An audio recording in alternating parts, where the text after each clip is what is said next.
Tere, armas raamatusõber! Tänane raamat, mis mul käes on, kannab pealkirja 10 vähem või rohkem uskumatut lugu sellest, kuidas minust ei saanud kirjanikku. Selle raamatu autor on Anti Saar.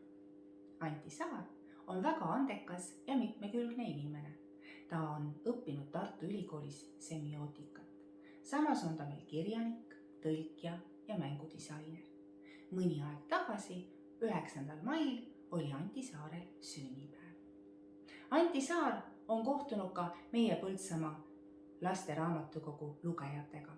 Ja üks esimesi raamatuid, mis ta kirjutas, oli Kuidas meil asjad käivad. Ja see raamat meeldis meie lastele väga. Anti Saare lasteraamatuid on pärjatud toredate preemiate ja auhindadega. Veel on meie Põltsamaa lasteraamatukogus väga tuntud sari Pärdi lood. Selle raamatu peategelaseks on üks väike poiss, kelle juhtub alati igasuguseid seiklusi ja viperusi ja ta peab nendest korralikult välja tulema. Väga tore on, et selline tark inimene, kes võiks rääkida päevast päeva ainult puhtas prantsuse keeles, kirjutab imeilusasti, lihtsalt ja arusaadavalt meie eesti lastele meie ilusas emakeeles. Ja igal lastel raamatul on olemas ju ka kunstnik. Ja selle raamatu illustraator on Illar Mets. Ja ka Illar Mets on meie Põltsamaa lastele väga tuntud. Miks ma nii arvan? Aga sellepärast, et mõni aeg tagasi juhtus meil selline väike lugu. Istuin mina selle raamatuga oma laenutusleti taga. Ja raamatukokku tuleb üks väike tüdruk. Mis sul käes on, küsib ta minu käest. Mina olen seda raamatut juba näinud. Ja ma ütlesin, et ma arvan, et sa ei ole seda raamatut veel näinud. See on nii uus raamat, et see ei ole meil veel riiulisse jõudnud. Aga tema ütleb, olen küll seda raamatut läinud ja läheb otse joones raamatu riiuli juurde. Ja tuleb sealt tagasi ühe raamatuga. Ja selle raamatu pealkiri oli 3. kriminalistid, mis on kirjutatud Ilmar Tomuski poolt. Aga raamatu kaanel oli Illar Metsa illustratsioon, nii et meie lapsed tunnevad seda illustraatorit. Lapsepõlves oli minu üks lemmiktegelasi Aku Sihvka ja tema alustas alati oma lugusid lausega, et selleks, et kõik ausalt ära rääkida, pean ma alustama sellest, kuidas. Ja selles raamatus alustab Anti Saar oma lugusid, kuidas mul ei õnnestunud. Ja neid lugusid on siin 10 ja 9. lugu. Kuidas mul ei õnnestunud kirjutada õudusjuttu. Maa-aluste jõudude valitseja Mördrötl istus oma mäekristallidest sätendaval troonil.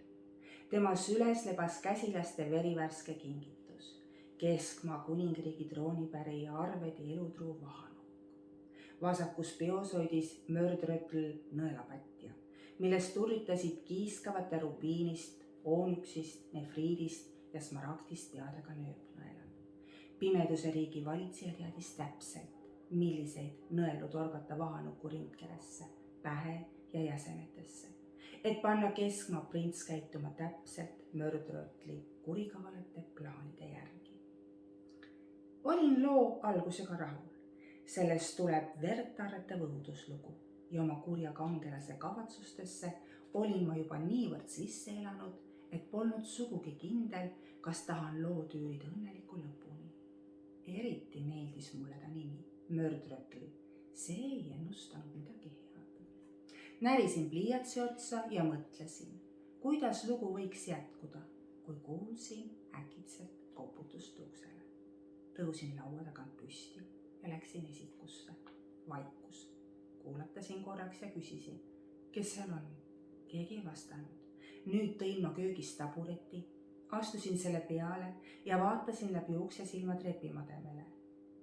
Aga trepikoda oli hämar ja läbi silma ei paistnud kedagi. Küsisin valjemini, kes seal on? Ikka vaikus. Ma hingasin sügavalt sisse, keerasin uksest neprist lahti ja lõin selle suure hooga pärani. Tulgu mis tuleb. Aga suveõhtuselt palav trepikoda oli tühimist tühi. ainult onu Toivo kass silkas alumisele korrusele. Tema elabki suviti peamiselt trepikojas. Toivo ukse taga on tal liivakast, toidunõu ja väike kaltsuvaip. Ah, et sina siin kolistadki muistu, ütlesin ma poolelt iseendale. Ajasid mulle päris hirmu peale. Muigasin ja panin ukse kinni. Ning samal hetkel kuulsin ma uut koputust. Või ei, pigem mürtsatust. Umbes nii, nagu oleks võinud teha ukse pihta visatud kass. Aga kass ei saanud see olla, sest koputati hoopis teisele uksele, sellele, mis avaneb meie elutoast pööningule, viilkatusealusele ruumile, kus isa hoiab tööriistu ja ema kuivatab pesu. Seal ei saanud ju kedagi olla. Pööningul on 2 otsas aken, aga me elame ometi teisel korrusel. Murdvargad. Aga missugune murdvaras oleks nii loll, et tuleks korterit puistama varasel õhtutunnil, kui näeb, et minu toas põleb tuli. Nojah, kui ta just muu hulgas pole verejanuline mõrtsukas, kes teab, et ma olen üksinda kodus ja kellele minu mahakuksamine ei valmista mingit muret. Peaisid meie hõbelusikatel ja telekatele küüned saaks taha ajada. Kujutasin juba ette, kuidas ema-isa jõuavad koju ja leiavad oma armsa poja verelõigust lebamas. Küll nad kahetsevad, et pööningu uksele lukku ette ei pannud. Ma olen filmides näinud, kuidas ukse avamist takistatakse lingi vahele kiilutud põrandaharjaga ja läksin kööki seda tooma, kui kuulsin uut kopsimist. Aga sel korral ei kostnud see ukselt, vaid kaugemalt, katuse alt. Nagu oleks murdvaras pööningut mööda ringi tuuseldanud ning pesu ja tööriistu sülle kuhjates katuse plekki riivanud. Korraga kärgatas äike ja kopsimisele lisandus kume trummeldamine teisel poolt katuse plekki.